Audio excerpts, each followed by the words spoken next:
dia, igreja, a paz de nosso Senhor e Salvador Jesus Cristo. Estamos iniciando mais uma EBD online. Semana passada nós vimos a lição 16, santificação e autoconhecimento. E hoje nós veremos a lição 17, o relacionamento do salvo com o seu próximo, ou com o próximo. As lições estão sendo tiradas desta revista Reflexões Bíblicas, volume 5. O autor da revista nos lembra que temos vivido tempos de muitas coisas estranhas e entre elas que as pessoas são valorizadas pelo que possuem, a sociedade tende então cada vez mais a se fechar num materialismo, num egoísmo e num individualismo. O autor aponta que o modelo ideal que nós temos a seguir é o de Jesus como Mestre e Senhor. Quero pedir licença, não para discordar do autor, mas expressar meu pensamento diferente, que eu penso que Jesus não é o modelo ideal. Eu penso que Jesus é o padrão correto. Não há outro modelo. Porque a ideia de ideal dá a ideia de que você pode selecionar. E não há outro modelo a seguir. Não há outro padrão para aplicarmos. Quando nós lemos Mateus capítulo 20, verso 34, nós lemos: então Jesus, movido de íntima compaixão, tocou-lhes nos olhos, e logo seus olhos viram e eles o seguiram. Toda vez que nós encontramos essa referência de Jesus movido de íntima compaixão, ou Jesus compadecendo, é uma expressão, uma narrativa que expressa o sentimento de Jesus pelas pessoas. E nós sabemos que compaixão no original grego não é dó, não está ligado à ideia de piedade. Compaixão na raiz da palavra grega é dor nas entranhas. E a gramática diz: é próprio daqueles que estão com diarreia, com dor de barriga, dores nas vísceras. Então, quando a Bíblia nos diz que Jesus se compadecia das pessoas, era uma dor interna, uma dor no estômago, semelhante àquelas contrações de quem está com dor de barriga. Era por isso que Jesus, então, não conseguia ver o ser humano em sofrimento. E é isso que nós precisamos de identificar. E aí o autor nos traz uma primeira linha de pensamento, que ele diz que os relacionamentos precisam buscar a igualdade. Para isso ele nos remete a Gênesis capítulo 1, versículo 27. E criou Deus o homem, a sua imagem, a imagem de Deus o criou. Homem e mulher os criou. Então aqui a Bíblia já nos diz claramente que Deus, quando criou o homem e a mulher, os criaram iguais à imagem do Criador. Aqui não diz que o homem foi criado num padrão melhor do que o da mulher, nem a mulher do que o do homem. Aqui diz que ambos foram criados à imagem e semelhança de Deus. Então, quando aqueles que afirmam que a religião faz distinção, não são os religiosos que o fazem. Porque o padrão de Deus nunca foi esse. O padrão de Deus foi nos apresentar e apresentar o ser humano num padrão de igualdade. E aí, quando nós vamos para Tiago, que é a segunda sugestão do autor, nos versos de 1 a 5 do capítulo 2, nós lemos: meus irmãos, como crentes em nosso glorioso Senhor Jesus Cristo, não façam diferença entre as pessoas, tratando-as com favoritismo. Preste bem atenção nisso. Suponha que na reunião de vocês, entre um homem com anel de ouro e roupas finas, e também entre um homem pobre com roupas velhas e sujas. Se vocês derem atenção especial ao homem que está vestido com roupas finas e disserem: aqui está um lugar apropriado para o Senhor, mas disserem ao pobre: você fique de pé ali, ou sente-se no chão junto ao estrado onde ponho os meus pés, não estarão fazendo discriminação? fazendo julgamentos com critérios errados. Ouçam, meus amados irmãos, não escolheu Deus os que são pobres aos olhos do mundo para serem ricos em fé e herdarem o reino que Ele prometeu aos que o amam?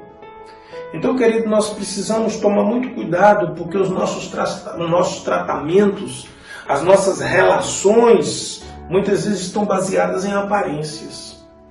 Muitas vezes nós valorizamos as pessoas pelo estereótipo, pela apresentação. E a Bíblia nos dá exemplo de pessoas que foram enganadas, como Josué e seus líderes. Aqueles homens vieram vestidos de roupas velhas, pão bolorado, e não eram do povo. Nós temos uma intuição natural de avaliar o que agrada os olhos. O que separa, o que segmenta, o que discrimina as pessoas nas sociedades que temos vivido é o grau de riqueza, é o grau de poder, é a classe social, são as suas propriedades intelectuais, mas esse não deve ser o padrão de relacionamento, de receptividade da Igreja do Senhor Jesus.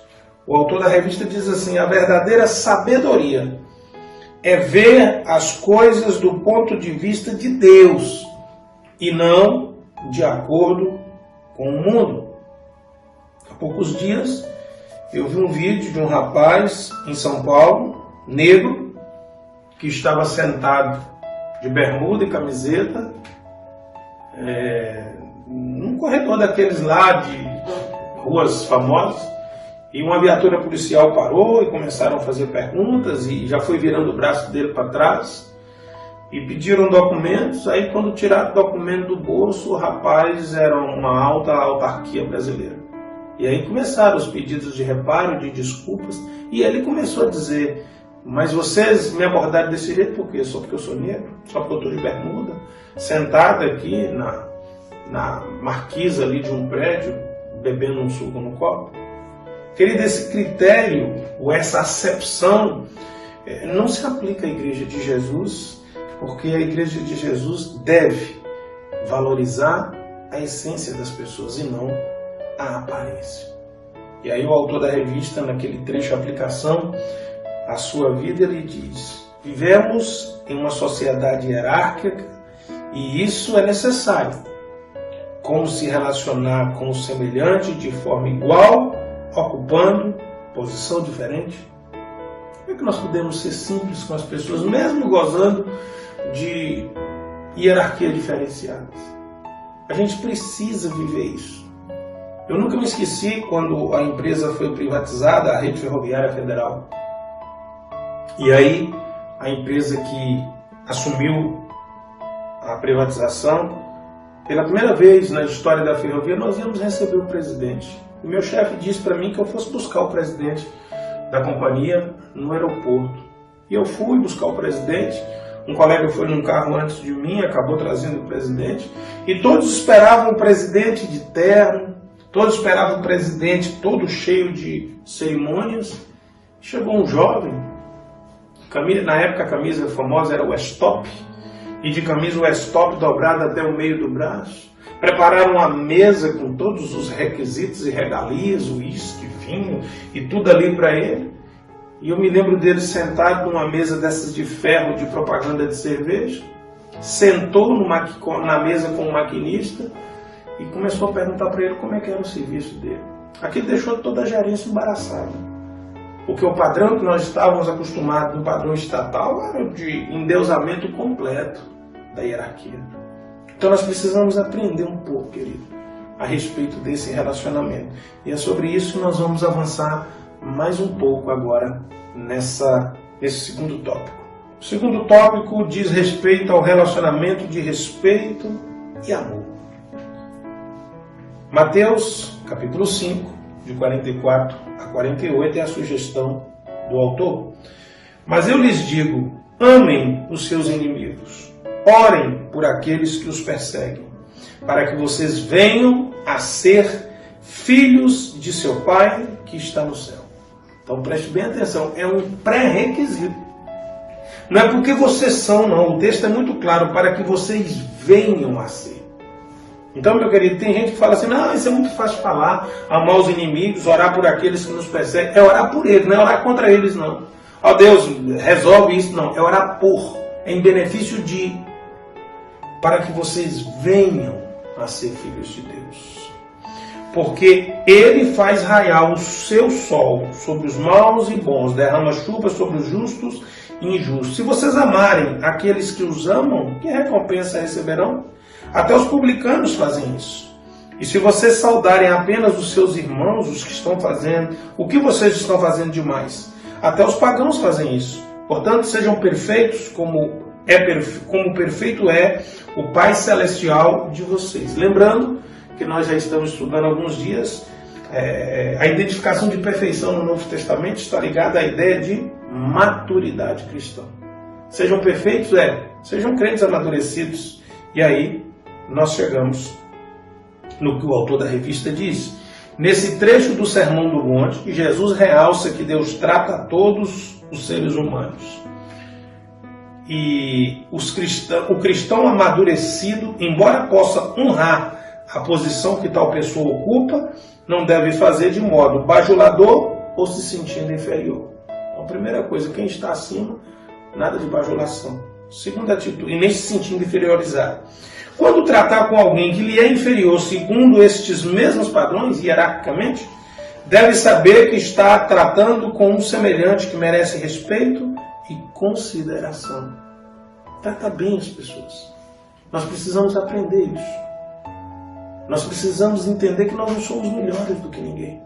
Vivemos tempos em que os relacionamentos estão carregados de interesse. Os relacionamentos da nossa sociedade estão voltados para a velha máxima do vale quanto pesa. Mas na igreja, isso não se aplica. Isso não deve ser feito. Mateus 16, de 23 a 24. Ele, porém, Jesus, voltando, disse a Pedro, para trás de mim, Satanás, que me serve de escândalo, porque não compreende as coisas que são de Deus, mas só as que são dos homens. Imediatamente após isso, o que Jesus disse? Então disse Jesus aos seus discípulos, se alguém quiser vir após mim, renuncie-se a si mesmo, tome sobre si a sua cruz e siga-me. O que Jesus está ensinando? Que carne, que humanismo, que filosofias precisam ser negados, porque senão eles vão passar por cima de nós. Ah, mas Satanás induziu Pedro ali, mas foi a carne que falou. Então nós precisamos ter muito cuidado. As pessoas, em alguns momentos, podem ter ideias fantásticas ainda para Jesus e para a sua igreja. Mas a mensagem continua valendo. Para trás, e a outra mensagem é negue-se a si mesmo. A mensagem permanece. A regra não mudou e a gente precisa entender isso. Muitas vezes nós queremos que as coisas aconteçam porque eu penso que é bom, porque Pedro estava dizendo uma coisa, não, Senhor, que morrer que nada. Nós vamos começar uma igreja, agora que nós temos um projeto, não, isso não vai acontecer não, eu não vou deixar acontecer. Pedro está falando aquilo com maldade, mas é na carne e Satanás tirou proveito nesse momento. Então nós precisamos ter muito cuidado. Tem hora que nem sempre as nossas boas ideias fazem parte dos planos de Deus. Pense um pouco nisso. Terceiro momento que o autor da revista nos chama, ele fala de relacionamento, de compreensão e de perdão. E onde está a base que ele usa? João capítulo 8, verso de 1 a 11, o julgamento daquela mulher apanhada em adultério. Jesus, porém, foi para o Monte das Oliveiras. Como eu gosto de ouvir isso. E pela manhã cedo, tornou para o templo, e todo o povo vinha ter com ele, e assentando-se, os ensinava. Os escribas e os fariseus trouxeram uma mulher apanhada em adultério, e pondo-a no meio, disseram-lhe, mestre, esta mulher foi apanhada no próprio ato adulterando. E na lei nos mandou Moisés que as tais sejam apedrejadas. Tu, pois, que dizes? Isto diziam eles, tentando para que tivessem de que o acusar. Mas Jesus, inclinando-se, escrevia com o dedo na terra. E como insistissem, perguntando-lhe, endireitou-se e disse-lhes, aquele que de dentre vós está sem pecado, seja o primeiro que atire pedra contra ela. E tornando a inclinar, escrevia na terra. E quando ouviram isso, redarguidos da consciência, saíram um a um, a começar pelos mais velhos até os últimos. Ficou só Jesus e a mulher que estava no meio. Endireitando-se Jesus, e não vendo mais ninguém do que a mulher, disse-lhe: Mulher, onde estão aqueles teus acusadores? Ninguém te condenou? E ela disse: Ninguém, Senhor. E disse-lhe Jesus: Nem eu também te condeno. Vai-te e não peque mais. Esse texto é precioso, querido. Esse texto tem muitas lições. Um julgamento injusto. Eles mensuraram parte da lei, mas não a lei por completo. A lei diz que devem ser as tais apedrejadas. Ela e o homem, cada homem. Então, querido, quando nós vamos tratar dessa questão que o autor nos diz aqui de compreensão e perdão, nós precisamos ter muito cuidado para não precipitar nos julgamentos. Ou sermos induzidos a tomar decisões baseadas em meia palavra. Eles estavam dizendo o que a metade da lei dizia. Há momentos que nós emitimos um julgamento só porque uma pessoa nos contou uma coisa e o outro lado. Você ouviu o outro lado? Nós já nos apresentamos como juízes e já liberamos o veredito. Temos que ter cuidado. Jesus sabe que a situação é desfavorável e injusta para a mulher, embora ela está errada. Mas o que Jesus faz? Vai escrever na areia. Isso me remete a um pensamento da psiquiatria, que é o pensamento de parar e refletir antes de tomar uma decisão. Segundo a psiquiatria, você tem 5 segundos para parar e não tomar uma decisão precipitada ou instintiva. Você conta 2001, 2002, 2003, 2004, 2005 e só então emite a resposta.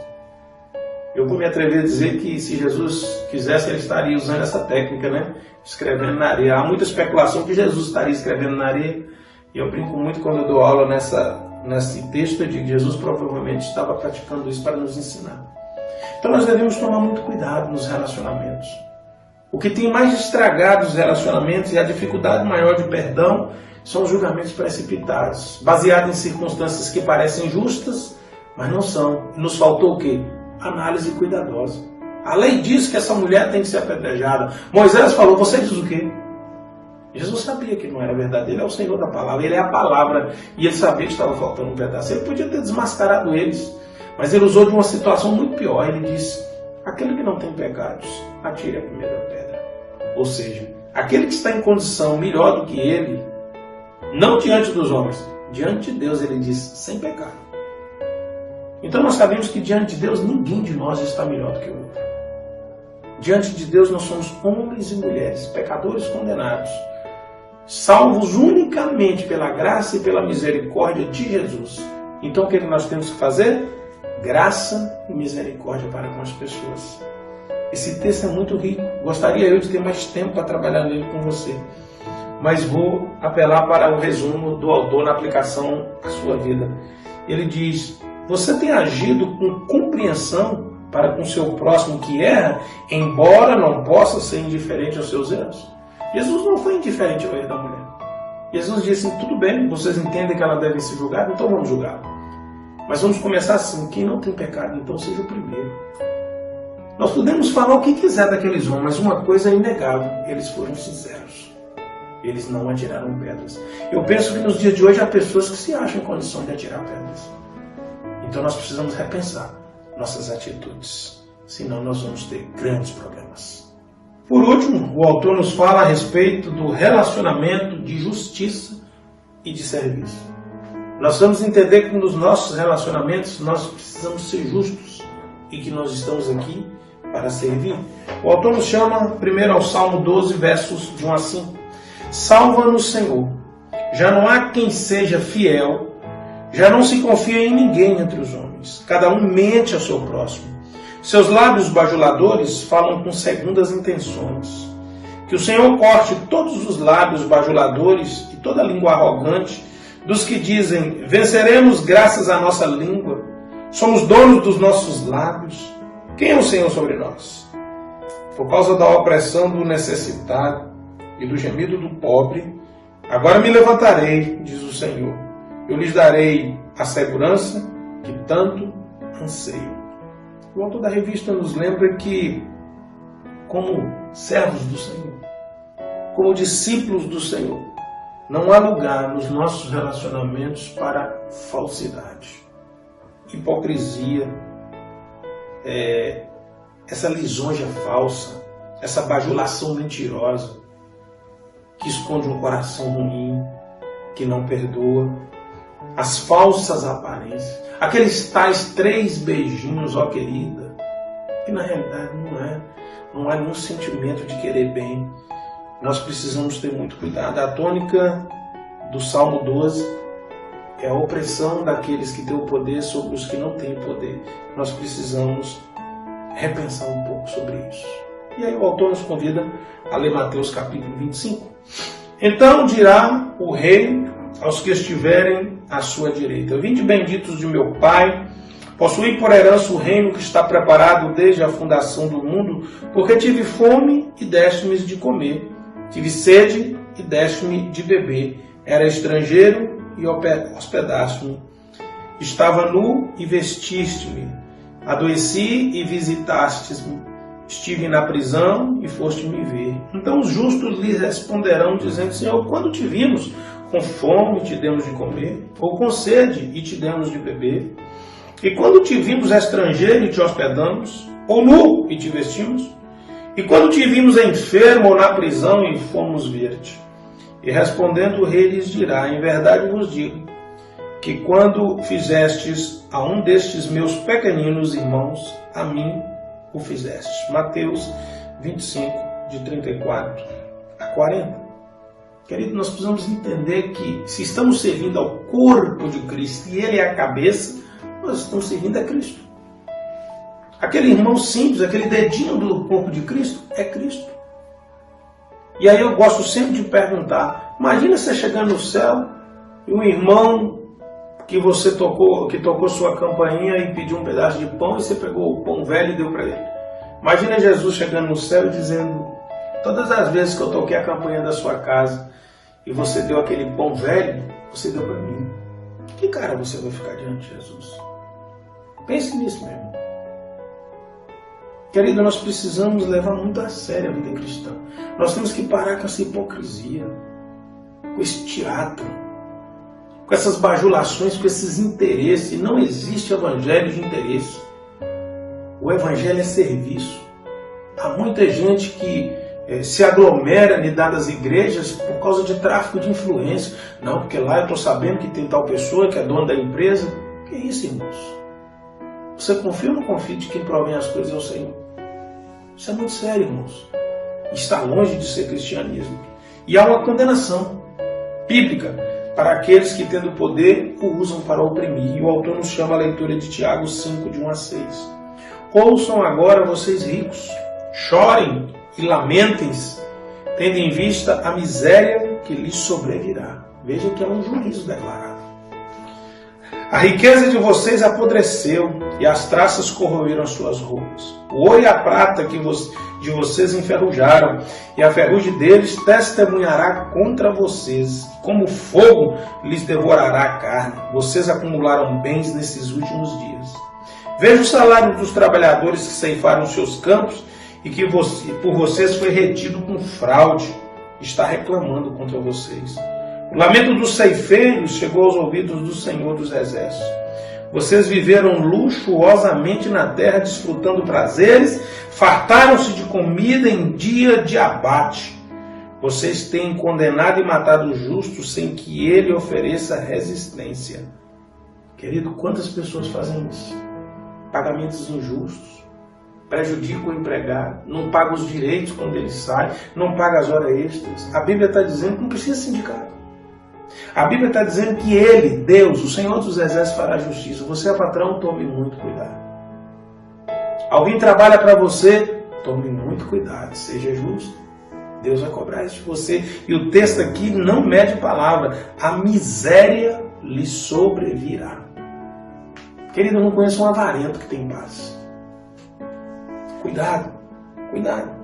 O autor da revista diz assim: a atitude de justiça do discípulo de Cristo abrange patrões, empregados, chefes e chefiados, líderes e liderados. Nós precisamos mudar nossa visão, querido. Nós precisamos entender que servir não é humilhação. Servir é privilégio. O autor nos lembra que Jesus veio para isso. E ele disse com todas as letras, não para ser servido, mas para servir. Marcos 10, 45. E servir como? Como servo humilde. Lavou os pés dos seus discípulos. Se fez o mais humilde e simples de todos os escravos. Meu irmão, o Salvador do mundo, o Rei do universo, o Filho de Deus, veio para servir, serviu e se declarou publicamente o mais simples dos servos. Você é quem? Por que você busca patentes? Por que você pensa que tem direito de ostentar alguma coisa? Tire essa ideia da cabeça que alguns têm, que tem que fazer o melhor. Nós temos direito no melhor. Nós temos direito na excelência. Nossa excelência está na Jerusalém Celestial, querido. A nossa excelência está na riqueza de poder anunciar o Evangelho que os anjos não puderam fazer. Essa que é a excelência. Não existe esse negócio de excelência, excelência. O ensino de Jesus em Mateus 25 se resume numa coisa: quando alguém serve a quem está necessitando, ele está servindo a Jesus. E onde reside toda a dificuldade? Perdão, querido. Algumas pessoas não conseguem ser servos porque eles têm dificuldade de perdoar. Se o teu inimigo tiver fome, dele de comer, vai ser servo dele. Mas se você não tiver condição de perdoar, como que você vai ser servo? Tem pessoas que querem vingar do outro passando por cima. Não, mas quando chegar a minha vez, ele vai ver. Eu quero desfilar para ele saber quem ele é. Não, querido. Seja servo. Seja servo. Porque o Rei do Universo, o Senhor dos Senhores, quando caminhou no corpo que eu e você temos, na forma humana nessa terra, sendo filho de Deus, coisa que deveria se apegar, segundo Filipenses capítulo 2, esvaziou-se de si mesmo. Você está cheio de quê mesmo? De nada. Seja servo, querido. E seja servo simples. A glória não está na aparência. A glória está no serviço. E o serviço é a serviço do Rei Jesus. Você está pronto para programar, para trabalhar e para seguir nessas condições? Então eu quero orar por você nessa manhã. Quero lembrar você que hoje à noite tem ceia do Senhor. Não esqueça de agendar sua ida ao culto. Você vai ficar em casa, não vai poder ir? Prepare pão e suco de uvas para a celebração online. Deus, nessa manhã, esse homem e essa mulher ouviu a Tua palavra. Nós pedimos que nessa hora, Senhor Deus, a Tua palavra seja fogo, incendeie o coração dele, incendeie o coração dela. Que ele entenda que o chamado é para servir e que ele sirva, porque maior do que nós é o Senhor dos Exércitos, maior do que nós é o Senhor e Salvador Jesus. E ele serviu, e serviu melhor do que nós. É no nome de Jesus que nós oramos nessa manhã. Amém? Deus abençoe a sua vida. Até logo mais na ceia do Senhor, em nome de Jesus de Nazaré.